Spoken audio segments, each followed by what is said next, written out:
आपका तारुफ करवा देती हूँ। इन सवालों का जवाब जो है वो देने के लिए कुछ खास मेहमान हमने और बहुत चुनकर ये पैनल जो है आपके सामने लाई हूँ। गूंज में हमारे साथ शाजिया इल्मी है, भारतीय जनता पार्टी की राष्ट्रीय प्रवक्ता, समाजवादी पार्टी से अजीज खान है और मुस्लिम स्कॉलर अतीकुर रहमान साहब है, AISSC के जो अध्यक्ष है और अजमेर दरगाह के उत्तराधिकारी हैं सैयद नसीरुद्दीन चिश्ती साहब, हजरत भी हमारे साथ मौजूद है। और 1-on-1 यानी सवाल और जवाब, बहस में नहीं लेकिन सवाल और जवाब का जो सिलसिला है उसे जफर सरेशवाला के साथ मैं आगे बढ़ाऊंगी।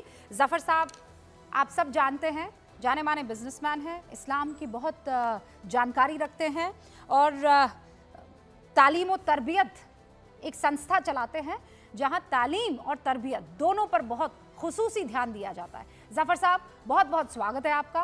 पहला सवाल ये, क्या ये बिल मुसलमानों को टारगेट करने के लिए लाया जा रहा है? वक्फ इस वक्त जो भारत में है उसकी स्थिति।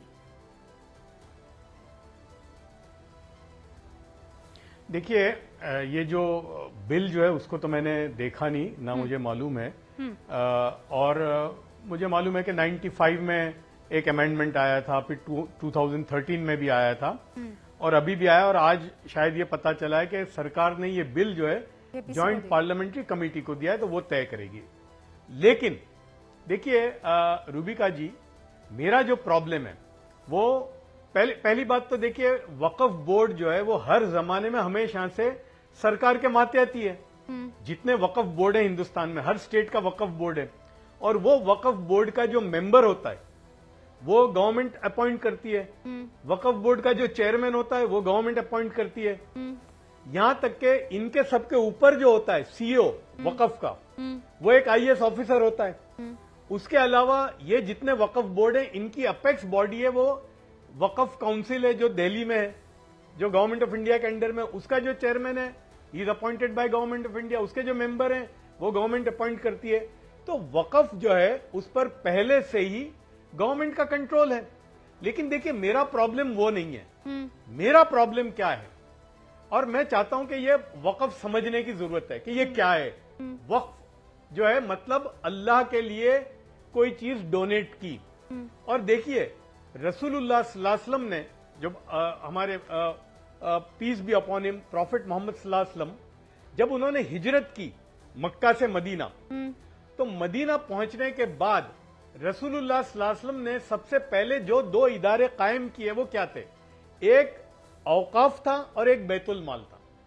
अब आप बताइए कि जो नबी ये दावत देते हैं कि करने धरने वाली जात अल्लाह की है, आपकी रोजी का मालिक अल्लाह है, लेकिन आपने भी उम्मत को ऐसे छोड़ नहीं दिया, वक्फ कायम किया। और उसका मकसद क्या था कि भाई एक ऐसा एसेट क्रिएट किया जावे, वक्फ मतलब कि भाई जो बैतुल माल या जो पैसे आए, माल गनीमत में आए, वो एक अलग से एक कॉर्पस हो, वो कॉर्पस की अर्निंग हो, और उस अर्निंग से यतीम, बेवा, जो तलाक वाली है, अब उसका अगर कोई नहीं है, वो गरीब और जो मिस्कीन है, उनकी परवरिश उनसे की जावे। ये असल मकसद था। तो जफर साहब, उसके बाद हर जमाने में लोग आप ये कह रहे हैं कि हम अल्लाह की जात पर यकीन करने वाले लोग हैं, उसके बावजूद हुजूर सल्लल्लाहु अलैहि वसल्लम ने वक्फ तामील किया ताकि हम मदद कर सके बेवाओं की, यतीमों की, तलाकशुदा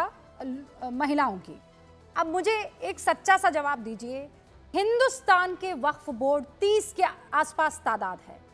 अगर उन्होंने वाकई मदद की होती, मैं बस ऐसा सोच रही हूँ, मतलब इतनी जमीनें हैं माशाल्लाह से, इतनी जमीनें हैं इनके पास, ये तीसरे नंबर पर हम जमीन के मामले में आते हैं।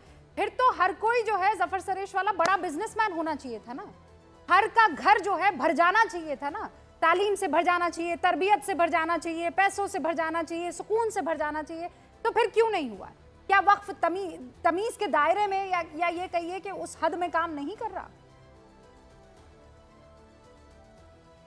देखिए, मैं खुद अपनी बात नहीं कहता, मैं 2007 में सच्चर कमेटी का रिपोर्ट आया था और जस्टिस सच्चर ने अपने उस रिपोर्ट में लिखा है कि वक्फ की जो प्रॉपर्टी है उनके हिसाब से उस जमाने में उसकी कम से कम, ये 2007 की बात है, 2005 और 7 के बीच में, उनका ये कहना था कि कम से कम औकाफ जो है, जो प्रॉपर्टी है, हाँ। भाई आज हम लोग भी देखते ना कि मेरे पास ये 10 करोड़ की प्रॉपर्टी है, भाई कम से कम अगर इसमें 5% तो आना चाहिए ना। आपके पास कोई चीज है, अगर आप उसमें कुछ भी नहीं आ रहा है तो आप बोलोगे ना भाई इसको निकालो यार, कुछ और करो। एक आम आदमी है। वक्फ बोर्ड का उन्होंने ये कहा है, मैं नहीं कहता इन्वर्टेड कॉमा में, कि इसकी इनकम कम से कम 13,000 करोड़ की होनी चाहिए। 2007 की बात है। हाँ। लेकिन हो कितनी रही है ये 2007 में? 200 करोड़। तो उन्होंने कहा मतलब कुछ तो गलत है कहीं पर भी, यानी हम मैनेज नहीं करते या हमको मैनेज करते नहीं आता। और मकसद क्या था? अगर आप कोई एक वक्फ ले लीजिए, कोई बादशाह ने या कोई उस जमाने के मालदार ने, मेरे को मालूम है कि देखिए उनकी दूरंदेशी कितनी थी। मैं एक मस्जिद को जानता हूं बंबई में, 150 साल पहले बनी थी। वो जो सेठ ने मस्जिद बनाई थी, सिर्फ मस्जिद ही नहीं बना दी, उन्होंने उस मस्जिद की अपकीप के लिए एक प्रॉपर्टी भी डोनेट की, वक्फ की, कि भाई इससे जो इनकम होगी उससे ये मस्जिद भी चलेगी। और वो इतनी थी कि आज अगर हम उसका हिसाब लगावे ना, मैं जानता हूं वो प्रॉपर्टी को बहुत अच्छी तरह से, हाँ। तो वो मस्जिद का अपकीप ही नहीं, उस इलाके में कोई गरीब नहीं रहता अगर उसका इंतजाम सही किया होता तो मैं तो ये कहता हूं, आज से नहीं रूबिका जी, मैं तो जमाने से कहता हूं कि अगर हमने अपने औकाफ के निजाम को सही तरीके से निभाया होता तो इस मुल्क में मुसलमान ही नहीं, हिंदू भी गरीब नहीं रहता। हमने उसको मैनेज ही नहीं किया सही तरीके से। वक्फ बोर्ड तो बात की बात है। आप तो दीन में और दुनिया में दोनों में बराबर का ध्यान रखने वाले शख्स हैं। मुझे ये बताइए, हमारे वक्फ की जितनी ज़मीनें हैं, कोई एक बड़ा स्कूल, कॉलेज, एक कोई बड़ा अस्पताल, एक कोई बड़ा हॉस्टल मुझे आप बता सकते हैं जिस पर आप और मैं घमंड करें और इतराएं कि ये देखिए ये औकाफ, ये वक्फ, इसे कहते हैं चलाना? कोई एक नाम है आपके जहन में? नहीं है, यही तो अफसोस है। हम एक नहीं 1000 स्कूलें चला सकते हैं औकाफ की, उसके ऊपर हम क्या नहीं कर सकते। मैं वही तो कह रहा हूं कि यतीम, इसलिए देखिए ये मैं ऐड कर रहा हूं कि बहुत सारे मुल्कों में, मैंने दूसरे मुल्कों के भी औकाफ को स्टडी किया है। और आपको एक और बात बता देता हूं कि औकाफ की प्रॉपर्टी आप कभी बेच नहीं सकते, यू कैनॉट सेल। अब अगर जो बेची है तो क्या हुआ है और कहां गया है उसका, एक।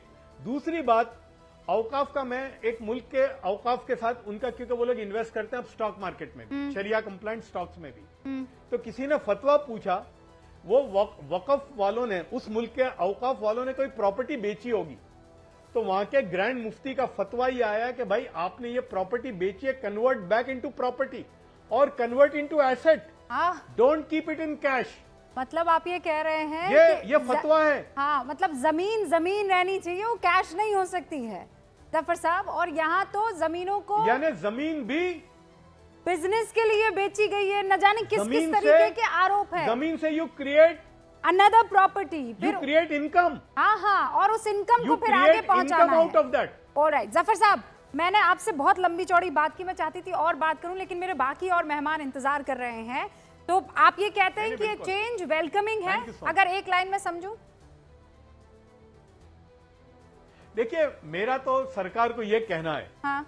और ये मैं हमेशा से कहता था कि भाई आप वक्फ बोर्ड में आपके रिटायर्ड पॉलिटिशियंस को मत भेजो, आप एसेट मैनेज करने वाले जो एक्सपर्ट हैं उनको भेजो, हु कैन क्रिएट, ये एसेट से इनकम क्रिएट कर सकते हैं, ऐसे लोगों को भेजो, वो चाहे औरतें हो, मर्द हो या एक्सपर्ट गैर मुस्लिम भी हो। ओके जफर साहब, बहुत बहुत शुक्रिया। अब इस डिबेट को